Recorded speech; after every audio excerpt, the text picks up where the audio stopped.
one of the nice things about our instant culture right now is that people don't understand the value of dragging out a negotiation. So I will drag negotiations out for weeks and weeks and weeks. And unfortunately, what that means is I'll lose 95% of them, right? But that's okay. The 5% that I win on, the time that I spent on the negotiations was a tiny fraction of the time I would have otherwise spent on this asset if I'd paid $5,000 to $10,000 a door more. But I'm mathematically driven. I'm a statistical major. I'm known as the mad scientist because of my constant experiments. So when I do the experiment, I say that losing a property in that negotiation phase simply because I didn't spend, simply because other people just paid a higher price, is still worth it. When I do the math, I can now spend less time on a property and have a better outcome. And I don't mean to imply that that's what I've done. I mean to imply that I set that as my standard.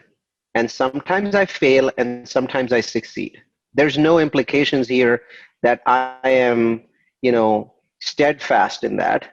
But every time I'm not, I kick myself in the ass, remind me of my failure to be like that, and then I make a resolve that the next deal I'm going to basically do that.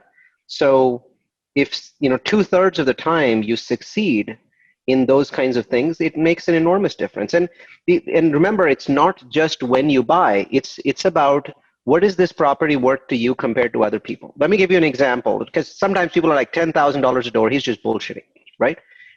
So in your market, in the greater Atlanta market, if you go north about 75 miles, there's a beautiful town called Dalton, Georgia. So we went there, and there was this property built in 1989 by the Coca-Cola family. So the one offshoot of the Coca-Cola family lives in Dalton. It's a very beautiful place. So they lived there, and they built it in 1989. All of their staff has been with them since, believe it or not, like with them. And this property is absolutely immaculate, right? And we paid what many people would consider to be $2,000 a door more than other people would have paid. So you might say, so you just said $10,000 a unit. How do you pay $2,000 over and consider that to be appropriate? Because of all the bidders, we were the only bidder. There were 4 bidders on that property. We were the only bidder that knew from day one that we were going to rebuild the burnt units. Because none of the other builders, none of the other people had the appropriate construction experience to rebuild a foundation on a slope. So everyone else is doing their math based on, it's a gorgeous property, it stays at 97%, I'm going to pay only this cap rate.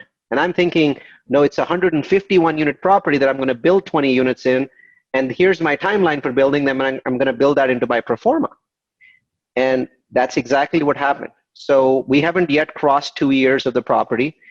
I was able to go to the city of Dalton and convince them, because they have such a shortage, that instead of building 20 small 700 square foot units, which is what the building had when it burned down, they allowed me to build 29 large 900 square foot units, right? And I replaced a 3-story building with a 4-story building. So they allowed me on the same pad to go up 1 more floor, and that allowed me to build these 29 units. And the property's NOI pre-building was $66,000.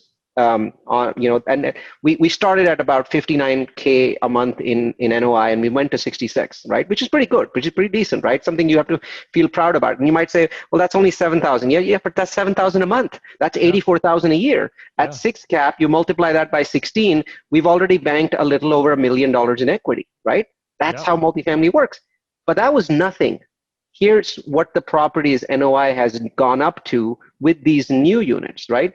So these new units, these 29 units, have almost zero cost, right? Everything's new construction, so there's no maintenance cost. Everything's, and we haven't added any staff in. The property's doing the same sort of stuff.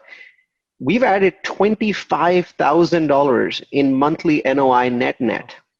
That's $300,000 a year. At 6 cap, we've added $4.8 million worth of value to a property that was only purchased for $10 million, right? That in my mind is what I'm talking about. But this property was always worth about $12,000 a door, but it was only worth for certain kinds of people.